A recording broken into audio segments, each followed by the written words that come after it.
We've had a minister who also happens to be a chaplain of students at Columbia University. And today we have the Deputy Borough President of Manhattan, who also happens to be a Presbyterian minister, or we have a Presbyterian minister who also happens to be Deputy Borough President of Manhattan. That's in it. It was meant to be, this combination. Fred Davie, who's with us this morning, is indeed the Deputy Borough President of Manhattan, and has been for just over 2 years, coordinating work in public affairs and intergovernmental operations and community and constituency outreach. The experience in city government has been substantial. He was Director of Public Affairs for the Primary Care Development Corporation. He's been Chief of Staff to a former Deputy Mayor, Special Assistant to the President of the Board of Education, Deputy Executive Director of the New York City Mission Society, and Associate General Presbyter of the Presbyterian of New York City. Born in North Carolina, he's a graduate of Greensboro College. He did his Master of Divinity at Yale, and has been very active in the field that we are considering today, which is in effect how Christians can manage their lives and keep their principles in a community that is very diverse, including Christian and non-Christian others. And what kinds of problems are presented to the Christian faith for people who are active in the community. And the Reverend Fred is very active. Indeed, we were at the first worship service this morning so that he could be here and then eventually he could leave, because he is one of those who today will be running 20 miles right after this hour. We wish him well.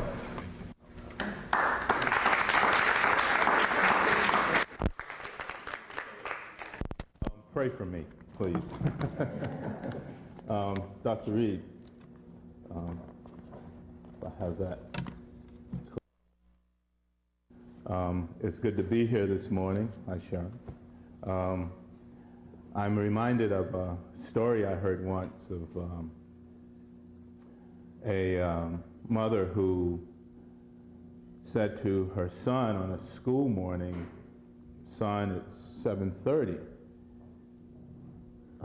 Get up." No response. "Son, get up." No response. "Son, it's time to go to school." No response. "Son, all right, Mom. Tell me one reason why I should have to get up now." "Well, it's 7:30, school starts in an hour, and you're the principal." It's hard to get up early in the morning sometimes to do the things we have to do, but it's so good to see so many people here for this class this morning. I also feel very privileged to have been invited by Mr. Talbot and others here at the Madison Avenue Presbyterian Church to be a part of this series. I know that my friend Scott Matheny preceded me last Sunday, and then colleague in the ministry and someone that I've admired for a long time, Dr. Shriver, if that's correct, preceded Scott. So it is indeed a privilege and an honor for me to be in a line of such distinguished people in our church. I consider myself an ordained political hack, to be honest. I mean, we just may as well put the cards right out on the table. I do politics, but I try to be guided to some degree, to a great degree, by my faith in the kind of politics I do. And for this morning's reflections, I thought that I would just talk a little bit and then maybe take some questions, if we can have a question and answer period, if that's okay. But for this morning's reflections, I thought I would use the words of Dr. Martin Luther King Jr. and be guided by the words of the prophet Micah, as I have so often in my life, and that is, Micah says to do justice, to love mercy, and to walk humbly with God.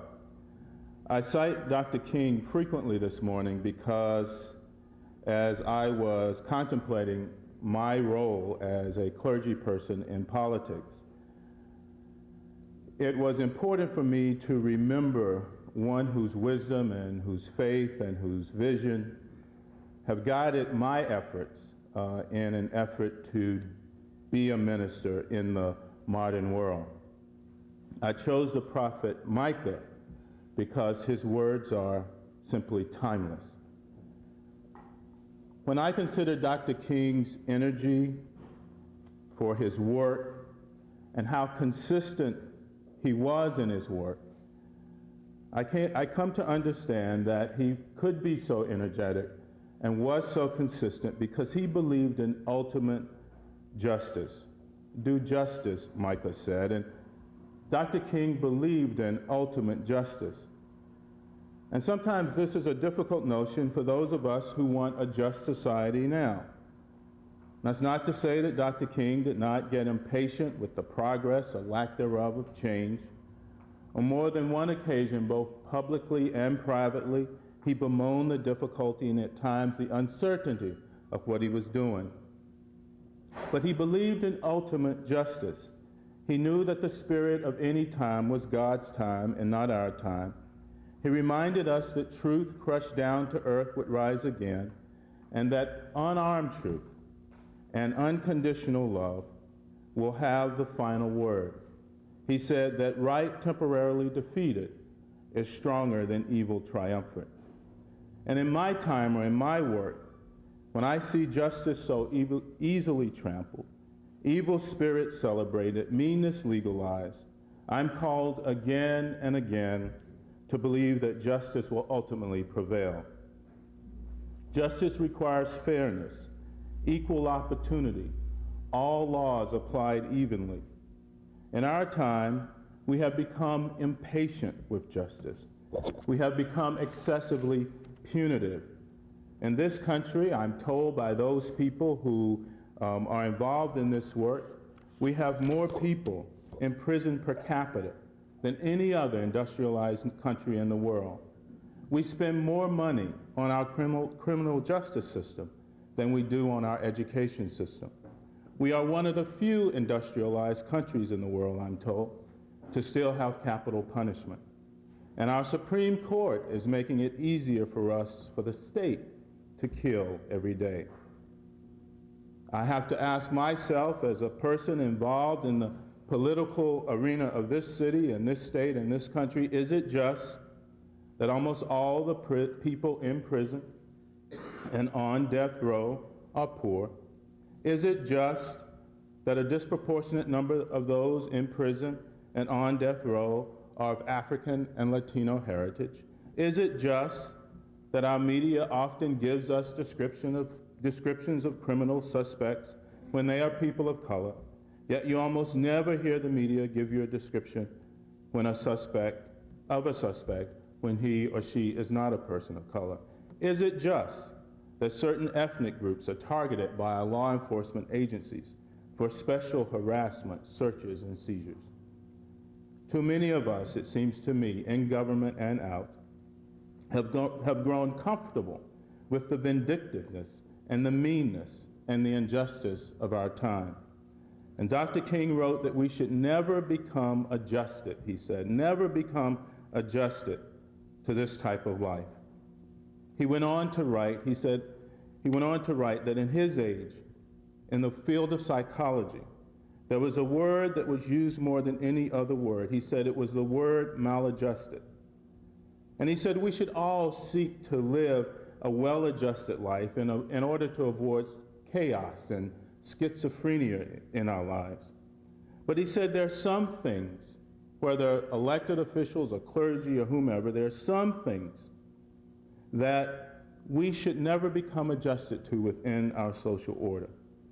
He said, I never, and I quote, I never intend to be adjusted to mob rule. I never intend to adjust myself to the tragic effects of injustice. Dr. King said, I call upon you to be as maladjusted as Amos, who in the midst of the injustices of his day cried out in words that echo across the generations, "Let justice roll down like waters and righteousness like a mighty stream." As maladjusted as Abraham Lincoln, who had the vision to see that this country could not survive half slave and half free. As maladjusted as Jesus Christ, Dr. King wrote, who dreamed a dream of the fatherhood of God and the brotherhood of man. God grant, he said, that we will all be so maladjusted that we will go out and change our world. I feel called by God to be in the world, though not of it, as a line of defense against mob rule, as a line of defense against the nastiness of my colleagues in government and the vengefulness that permeates our culture. I pray that I and others can hear afresh Martin King and move beyond the bleak and desolate midnight of our inhumanity to each other into the bright and glittering daybreak of freedom and justice. Justice demands of you and of me a more compassionate response to the difficulties of our time, indeed the horrors of our time. For what does the Lord require of you, Micah asks, but to do justice and to love mercy. Mercy requires compassion.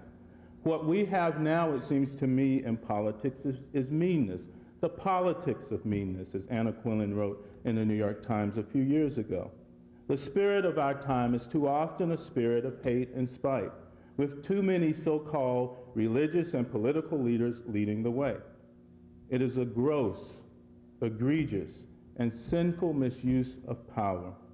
Dr. King said that power at its best is love implementing justice, and justice at its best is power correcting everything that stands against love. We should not seek to humiliate, whether it's welfare reform or addressing drug use. We should not seek to humiliate victims, but to develop understanding and opportunity and to offer words of grace.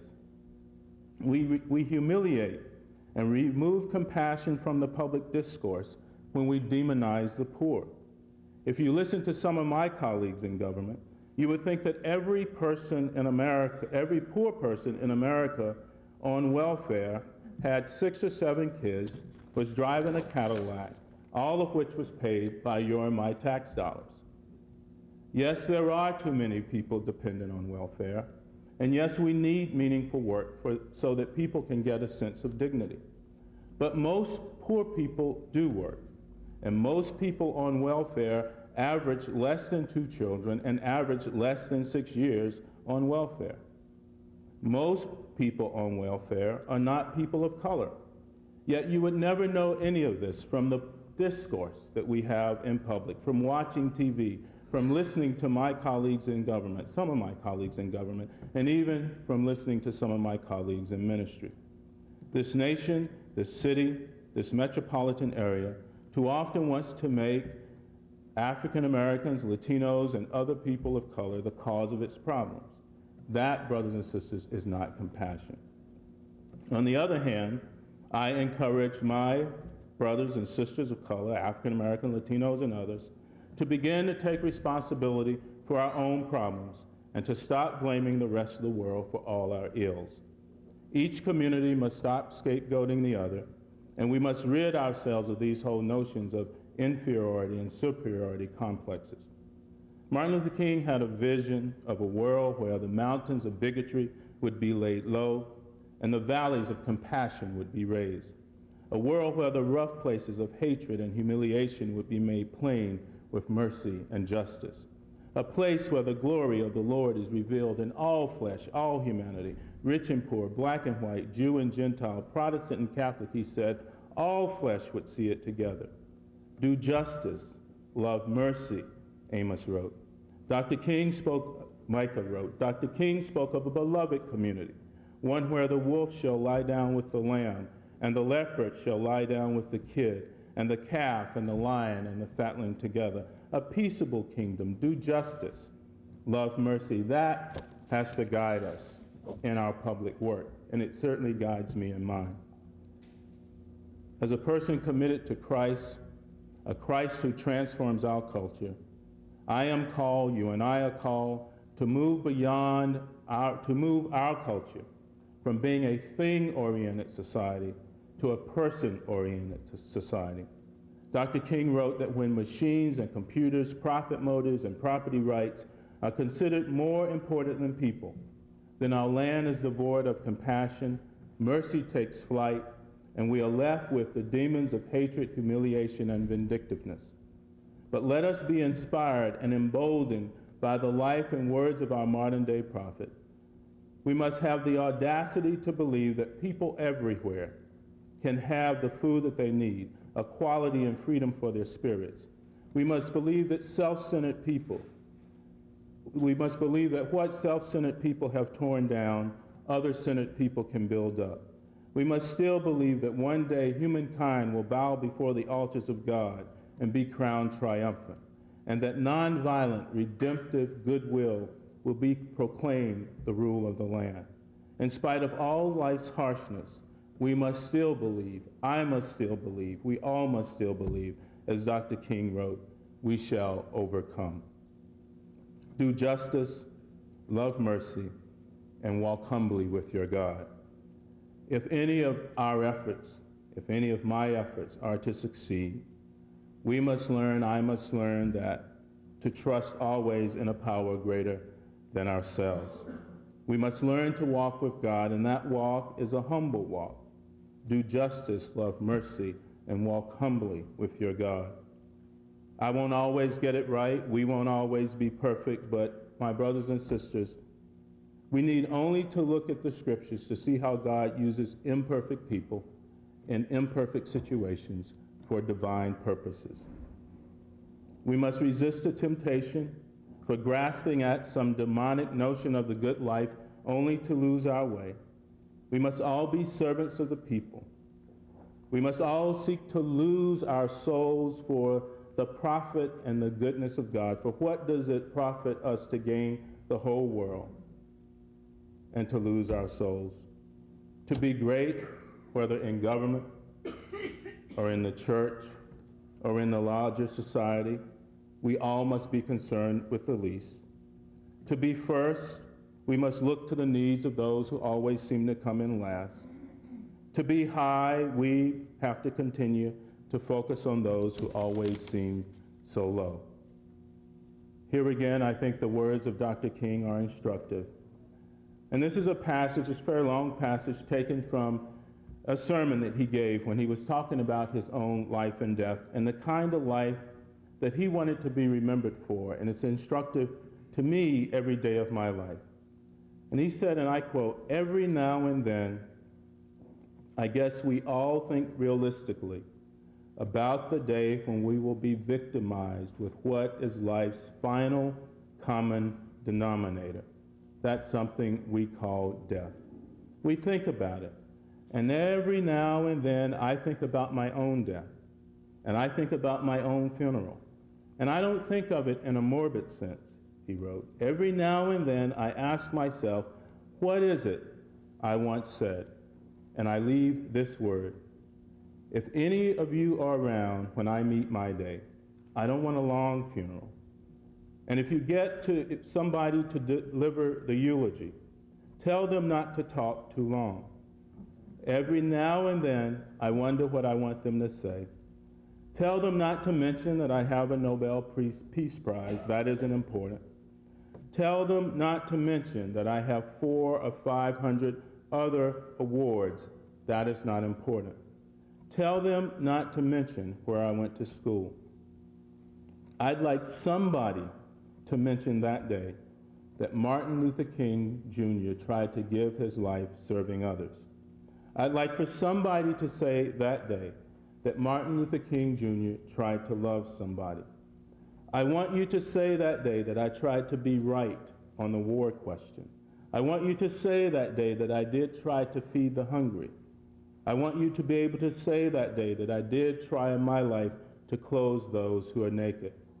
I want you to say on that day that I did try in my life to visit those who were in prison. I want you to say that I tried to love and to serve humanity. And that's all I want you to say, for if I can help somebody as I pass along, if I can cheer somebody with a word or song, if I can show somebody he's traveling wrong, then my living will not be in vain. If I can do my duty as a good person ought, if I can bring salvation to a world once wrought, if I can spread God's message, the message that the Master taught, then my living shall not be in vain. This city, this country, needs the transformative work that you and I as Christians in the public arena can bring. Transformative ministry is rooted in doing justice, loving mercy, and walking humbly with God. The work of the people of faith is serving the people most in need, creating communities of freedom and peace. And in our troubled time, it would be easy to succumb to cynicism and despair. But I'm encouraged by the words of the prophet, by the words of Dr. King, by the work that I do with my colleagues and others, by the hope in our time of those people who really believe in a better world. And I would encourage all of you, in all that you do, not to succumb to the meanness, the vindictiveness, the cynicism, and the despair, but to join with all people of goodwill to reach for greater heights and to continue, in spite of everything, to create a world where all people can have hope and opportunity. Thank you, and I'll take questions.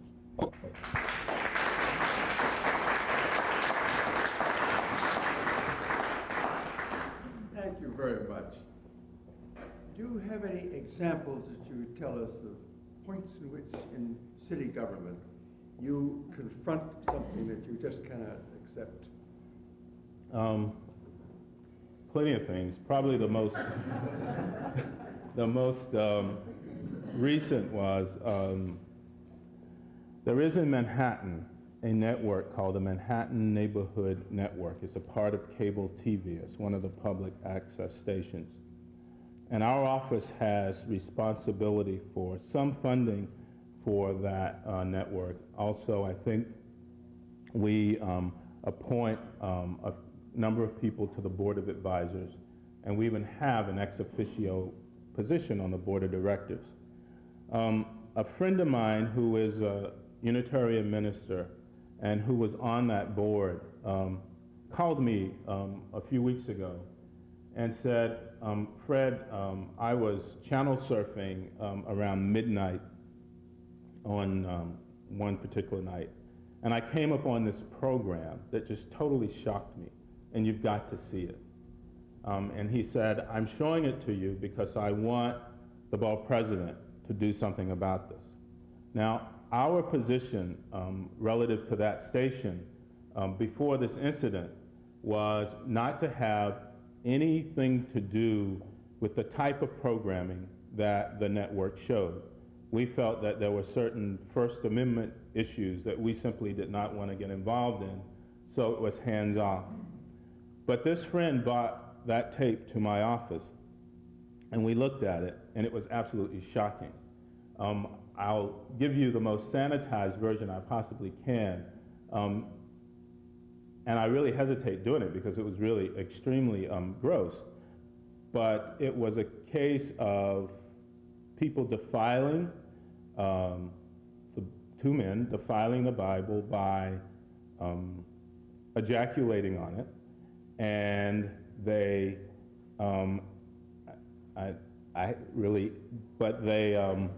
they also had urine that they put in a cup and then put in their mouths and then spat out on the Bible. Now this was on not pay TV, not X-rated TV, not, it was not a movie that you had to go to see. This was channel surfing, and I decided, I didn't care what the office's policy was, we were going to write to the president of that board and to the director of that network And we were going to tell them that this stuff was filth and obscene, and went way beyond the bounds of anything that was proper. And no matter how much it abridged, our actions abridged First Amendment rights or alienated certain communities, I simply did not care. And I had a number of people in the, the attorneys in the office, advocates in the office come and say, Fred, you got to take it easy here. I just simply said, I don't care. And fortunately, that's who I work for, the borough president, backed me up. So it's as I told one of my young colleagues, a young fellow about 25 years old. I said, Tom, there comes a time, it seems to me, where we cannot sacrifice our standards. We simply cannot compromise what's right, or we cannot ignore what's wrong.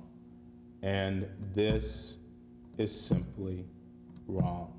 I don't consider myself a prude by any stretch of the imagination. I think I'm somewhat progressive. I don't even mind being called liberal. It's not a word that I run from, But yes, there are times, and that's probably the grossest, starkest example that I can give you. Questions, comments? Sharon? Fred, since I've known you for a while, I know you've done sort of political things within the church, and now clearly you're involved in politics. As a Christian, where do you think you've been able to have the most impact? You mean between the church politics and No, secular politics, but just in political activity that you've been involved in through the church, right. into the outside world versus actually being involved in politics in the outside world? Okay, I think I understand that question. I'm not sure I do. Right. Let me try to answer it this way. I try to support both people and activities that I think are reflective of the kind of values that are important for me. And probably the thing that guides me is, I guess, two scriptures from, a lot of scriptures, but the biggest one is when the disciples were asking Jesus something about, who would be saved. And he said, when the Son of Man comes in all of his glory, he will say to the sheep, you go to my right, and to the goats, you go to my left. Dr. Reed, I'm sure you know this. And he will say to the sheep, people on the right, as I quoted from Dr. King, when I was hungry, you fed me. When I was naked, you clothed me. When I was sick and in prison, you visited me. And they said, well, when did we see you doing any of these? When did you see us doing any of these things? Or when did we do any of these things to you? And he said, if you did it unto the least of these, my brothers and sisters, you did it also unto me. So it's important for me that the people that I work with, particularly the principals, the things that I'm involved in are about creating good conditions for the larger humanity to exist and to live in. And I seek to try to have that operative even in the most political situation that I find myself in. Of independence, the leaders of this country were so leery and wary of religions or any organized religion. They refused to have anyone sign the Declaration of Independence who had any religious standing except one person, and he was considered the safest person because he was a Unitarian. And that's out of 50 plus people.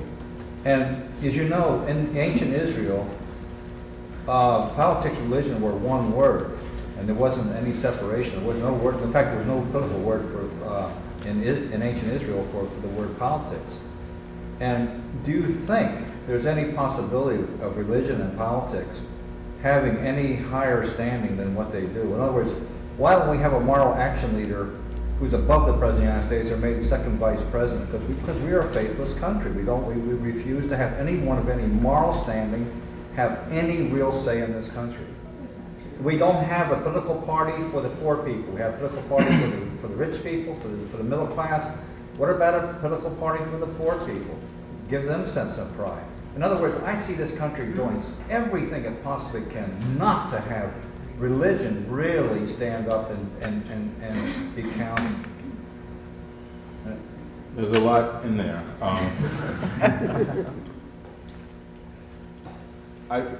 I happen to like the notion that we don't have sort of state-sanctioned religion in this country, and that we do adhere to the principle of separation of church and state.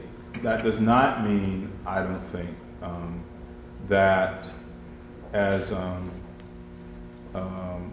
I think it was one of the Niebuhrs wrote, Christ and Culture, that our faith does not require us to work to transform the culture in which we live, whether it's our religious institutions, our political institutions, our governmental institutions. Rather than mandating we believe a certain way, rather than mandating a party for poor people, rather than mandating that we have a vice president for religious correctness. I mean, I think that what God calls us to do is, in God's spirit, to be about transforming our human institutions to make them more compassionate. It's sort of like Dr. Anderson's sermon this morning. You know, it's not about rigid rules to force people to act and behave a certain way. I think I'm called as a Christian to exhort, to encourage, to cajole, but never to force people to respond to what I consider to be God's call and God's will for my life and for the rest of the world. And I think to try to impose that through the government or through institutions is a mistake. And I think that perhaps you probably know more about the history of the Declaration of Independence than I do, but perhaps it was that notion that the founders were getting at when they did not impose a state religion on the people of this country. Just for the record, Witherspoon was a Presbyterian minister. I'm related to him. Oh, good. And there is a Witherspoon Society. There's also a Witherspoon Society, right, David? In the Presbyterian Church? Yeah. Okay. Did you? Oh, just that's how I hold my hand. I'm sorry? I have a question. Oh, okay, I'm sorry. I think that's becoming a bit muddy now, though, Fred, in this particular climate in which we are in our country, in relationship to the role of religion, particularly from the right, in the political sphere, and that there would be some people who would say that certain coalitions have moved beyond the separation of church and state and moving into real political action. And how do you keep that? In our own denomination, as you know, there's a great deal of conflict going on, particularly between these two groups in our Presbyterian Church. And I just wondered if you could comment on that. Is Ralph Reed keeping the separation of church and state, or should he be taxed as a political action group? And how do you manage to keep this all separate? Well, it's a tough walk for, it's hard for me to answer that question. It's a tough walk for me because the black religious tradition is one in which or through which there was a lot of political activity, liberation, etc. The black church was the crucible of the civil rights movement in the South. It was the black preachers like Martin Luther King Jr. who challenged government, who organized people to challenge government, who organized people to get laws changed to reflect their notions of freedom and justice and peace. I think, in my opinion, the best response to religious right is to just organize from the other direction. And I think that it seems to me that those of us on the left, if you will, or progressives or liberals or whatever we are, whatever I am, have forgotten a little bit how to do that. I like to say, I hope I'm not offending anybody here, but we've gotten fat and lazy.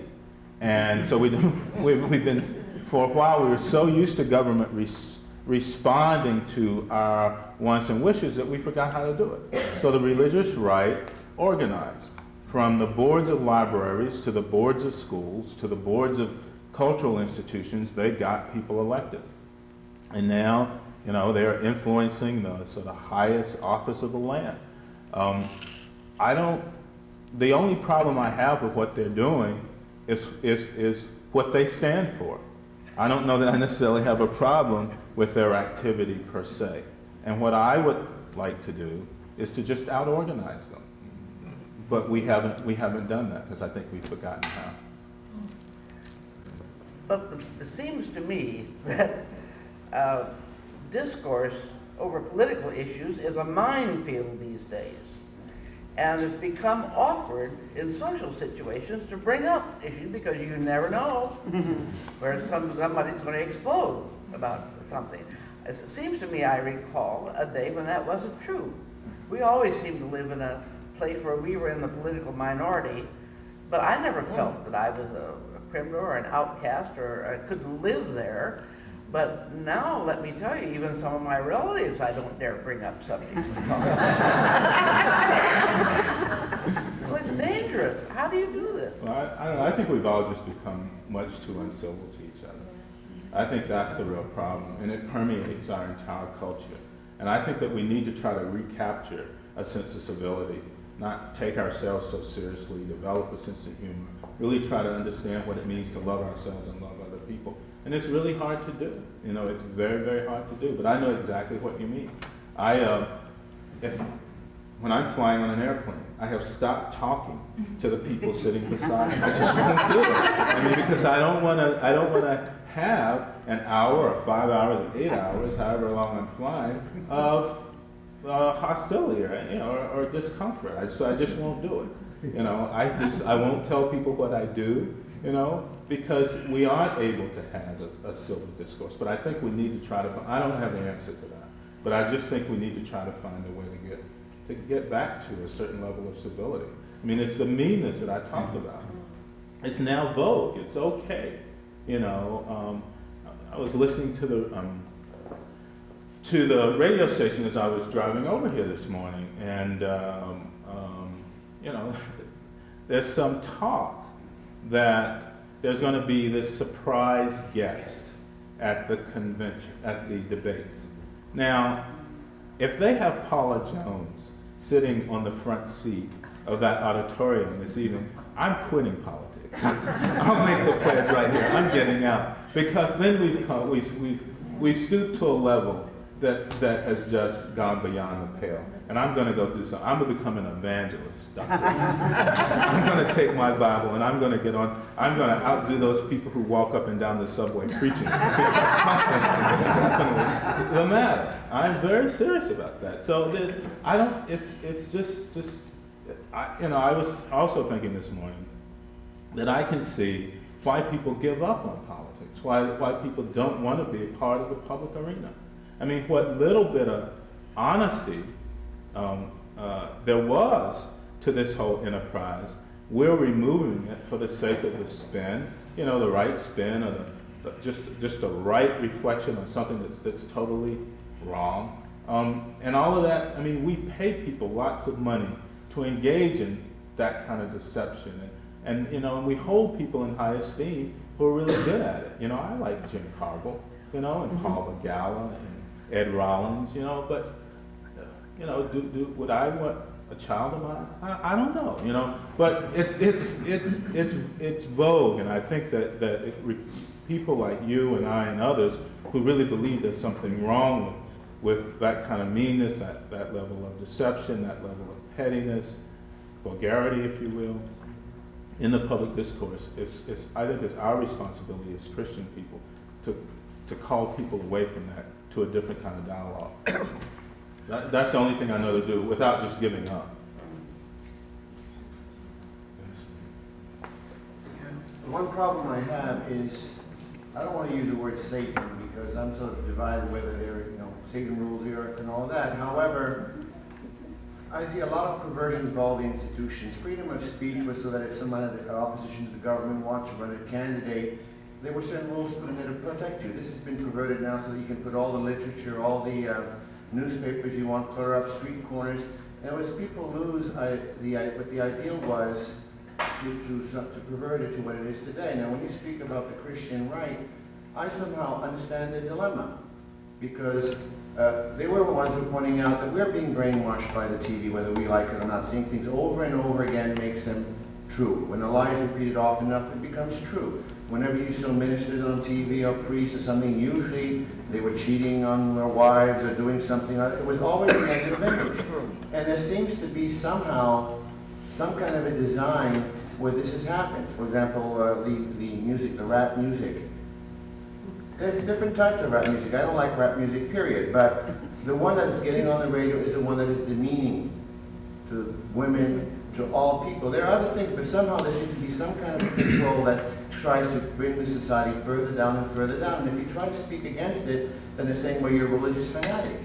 And what point, as I say, just asserting yourself, trying to preserve a type of society that you think is civil, is not being a religious fanatic? Could you lead us in that direction? To learn to suffer the labels.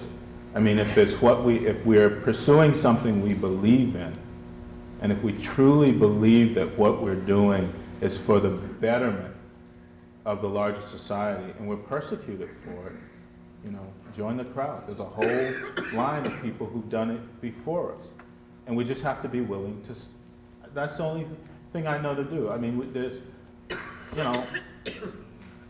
fanatic, liberal, agitator, communist, right wing. I mean, the 25-year-old kid in my office, because I raised so much saying about this program, now has branded me a panderer to the right.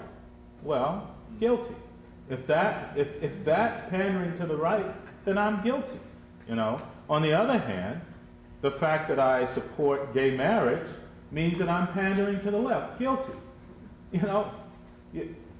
I don't think there's any way to ever get rid of the labels.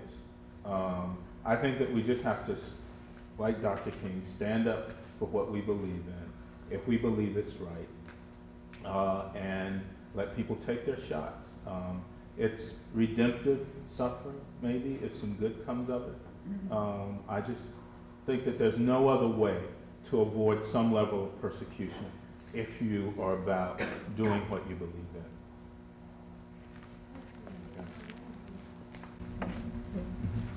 I don't know how long you have been doing this kind of work, but I'm just wondering whether you feel that you and your colleagues have made any kind of progress in your work, that you feel you really are being successful and have sort of an impetus to continue, because otherwise you will give up. Right.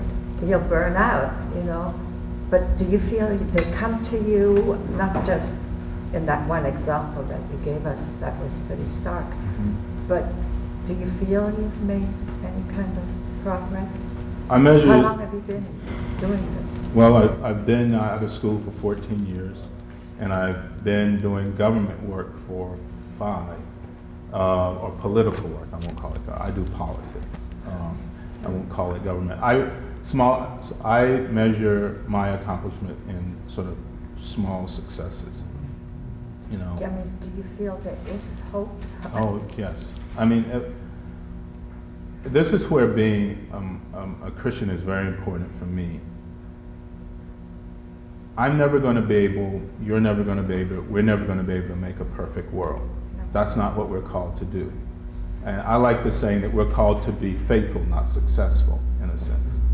That we're called to sort of stay with the task, to stay about the business of trying to create a better world, and to never, ever give up on that. frustrated, yes. There are times when we need to retreat, yes.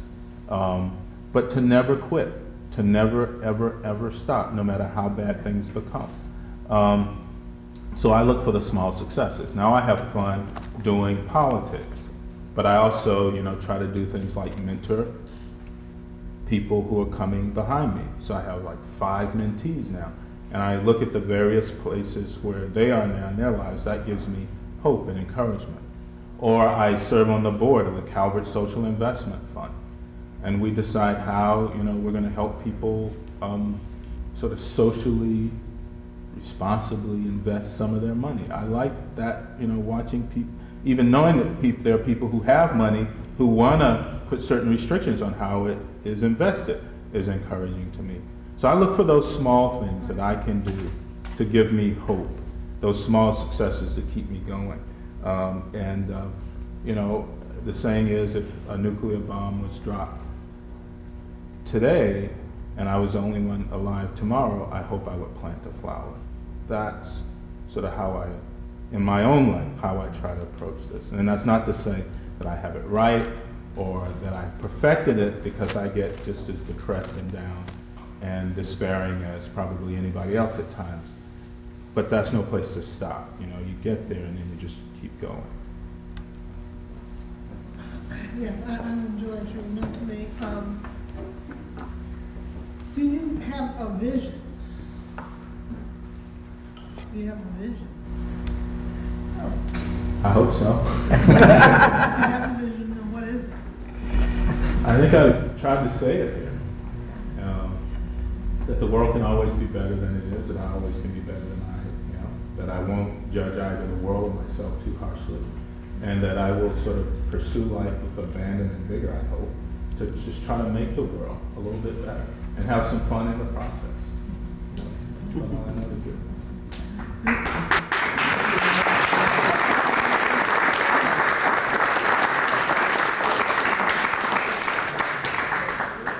Fred, that's a great vision. We very much appreciate your coming and being with us this morning. Talk about this interaction, this intersection between Christian faith and the political process. And we wish you well in the marathon. Thank you.